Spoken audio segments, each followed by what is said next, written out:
आपको पूरे इतिहास का चरित्र पता चल जाएगा। इसलिए मैं जानता हूं कि आज के बच्चे सत्तू नहीं खाते, मैगी खाते हैं। 2 मिनट से ज्यादा का ज्ञान नहीं देना चाहिए। जनवरी 1946, इस सभा में बड़े विद्वान लोग बैठे हैं। जनवरी 1946 में भारत की 15 प्रांतीय असेंबलियों के चुनाव हुए। उन पूरे देश में 15 प्रांतीय असेंबलीज की पूरी गिनती 1585 थी और उन 1585 में से 492 सीटें मुसलमानों के लिए रिजर्व थी। मुस्लिम लीग और कांग्रेस के बीच का चुनाव है।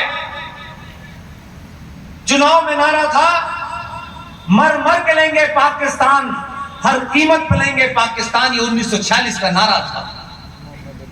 चुनाव हुआ, 492 रिजर्व मुसलमानों की सीटें थी, उसमें 429 सीटों पर मुस्लिम लीग जीती।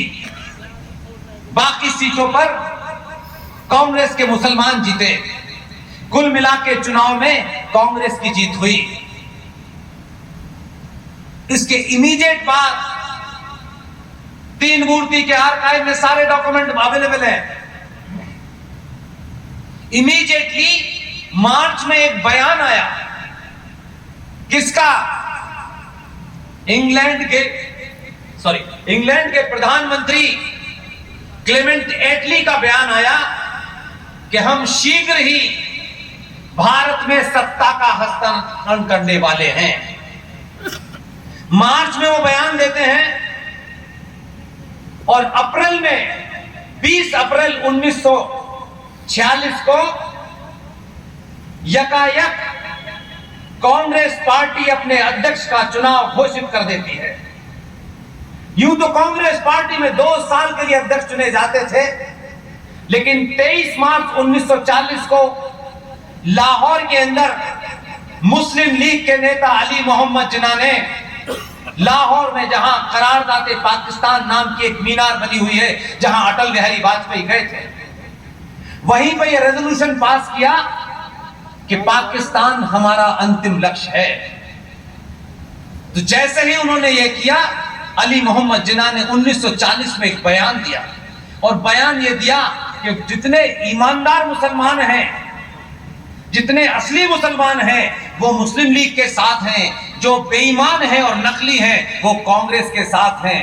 कांग्रेस पार्टी की लीडरशिप सडनली अपोलोजिस्टिक हुई और उन्होंने 1940 में झारखंड की राजधानी रांची से दूर एक जगह है रामगढ़, 1940 के अधिवेशन में रामगढ़ के अंदर कांग्रेस पार्टी ने मक्का में पैदा होने वाले 1888 में जो मक्का में पैदा हुआ, 1902 में जो भारत आया, देश का, दुनिया का सबसे जाहिल आदमी उस मौलाना अबुल कलाम आजाद को अपना अध्यक्ष बनाया और 1940 से 1946 तक रखा ताकि हम इस कॉम्प्लेक्स से बाहर आ जाएं कि देखिए मुसलमानों के पास असली मुसलमान हैं, ही कांग्रेस के पास कोई हमारे ऊपर यह आरोप न लगाए। और फिर नया अध्यक्ष चुना जाना था।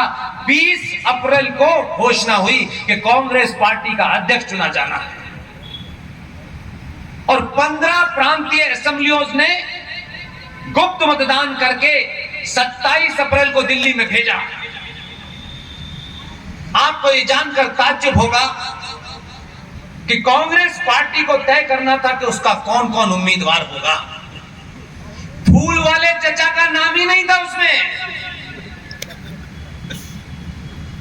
बाद में गांधी जी ने कह के नाम डलवाया, कैसे कैंडिडेट तो बना लो भाई। ये आपके सामने से रख रहा हूं कि दुनिया में कोई आपको बोले, पूरी ताकत से बोलिएगा। पेटियां खुली, ये आज के लोग जो 2022 और 23 में 19 का बजट पढ़ रहे हैं, उनसे कोई शिकायत नहीं, मेरा उनसे क्या लेना देना बेचारों से, वो कोई लेना देना नहीं। आप खुश होइए, राजस्थान के लोग हैं, कोई दिक्कत नहीं। आप सोचिए कि आज हम ये कहते हैं कि देखिए साहब, ये तो ईवीएम को हैक कर लिया है,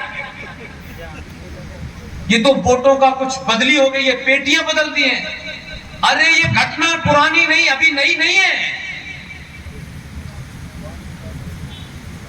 27 अप्रैल 1946 को 15 प्रांतीय असेंबलीज ने कांग्रेस पार्टी के अध्यक्ष चुनने के लिए जो अपना गुप्त मतदान भेजा था,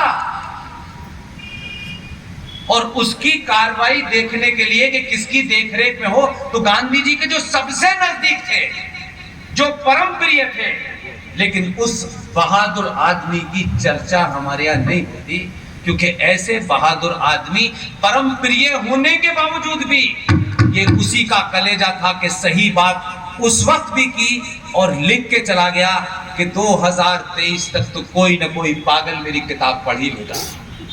हमने पढ़ ली, पेटियां खुली, 15 वोटों में से एक वोट इनवैलिड हो गया, 2 वोट एक पट्टाभी जी को मिला और एक शायद किसी और को मिला। कुल 12 वोट थे, 12 के 12 वोट सरदार पटेल को मिले। आगे सुनिए, ये सरदार पटेल को 12 वोट मिले, ये कहानी सुनते रहे और आप ताली बजाते रहे, लेकिन इसके बाद भी आपने नहीं कभी पूछा कि भाई जब सरदार पटेल को 12 वोट मिले थे तो फूल वाले चचा कैसे बने। तब जब आपने खुल्लम खुल्ला माननीय परम पूजनीय देश के पिताजी ने उस वक्त घोटाला किया, और फिर उन्होंने एक पर्ची भेजी और पर्ची भेज के सरदार पटेल के पास गई। सरदार पटेल ने उसको पढ़ा और पर्ची को रख दिया, और दूसरी पर्ची भेजी। सरदार पटेल एक स्वाभिमानी आदमी, और मैं क्या समझता हूं सरदार पटेल की तरह हजारों स्वाभिमानी आदमी सनातनी अपना स्वाभिमान बचाने के लिए उन्होंने कहा कि मैं कुछ कह नहीं सकता क्योंकि उम्र का मामला है, वो उठ के चले गए। और इस तरीके से बेईमानी करके जो आदमी अपनी पार्टी के अध्यक्ष नहीं बन पाया, वो आदमी देश का पहला प्रधानमंत्री बन गया। 27 अप्रैल की घटना के बाद आपको घटना को समझने की कोशिश करिए, तब जब आप इसको डॉट करेंगे तो मैं जहां ले जाना चाहता हूं तब समझ में आएगा। प्रवचन तो बहुत सुनता हूं मैं लोगों के, सुबह से लेकर शाम तक। अप्रैल निकल गया, मई जून। आपको याद है कि 1946 में 16 अगस्त को एक बड़ी घटना घटी थी। मैंने इसलिए कहा संगठन गली मोहल्ले बनाने से कुछ नहीं होने वाला, प्रवचन देने से कुछ नहीं होने वाला। खूब दो प्रवचन, अपने लोगों को सुबह शाम सुनाओ प्रवचन। सच बोल दोगे तो दुनिया को पता चल जाएगा, तो प्रवचन देने के लिए जरूरत नहीं पड़ेगी, ये करोड़ों तक बात पहुंच जाएगी। 16 अगस्त 1946, ये कोई 100,000 साल पुराना इतिहास नहीं है, ये कल परसों का इतिहास है। इतिहास के दौर के जीवन काल को देखें तो उसमें 50 साल कुछ नहीं होते। 16 अगस्त को बंगाल में जब मुस्लिम लीग को यह समझ में आ गया कि चुनाव के माध्यम से वो पाकिस्तान नहीं ले सकते, उनकी इतनी स्ट्रेंथ नहीं है, तब जैसे ही चचा प्रधानमंत्री हो गए, पार्टी के अध्यक्ष हो गए, फौरन 16 अगस्त 1946 को बंगाल में आज की नई युवा पीढ़ी उसे अगर गूगल पे सर्च करेगी तो कैलकाटा किलिंग के नाम से होगा।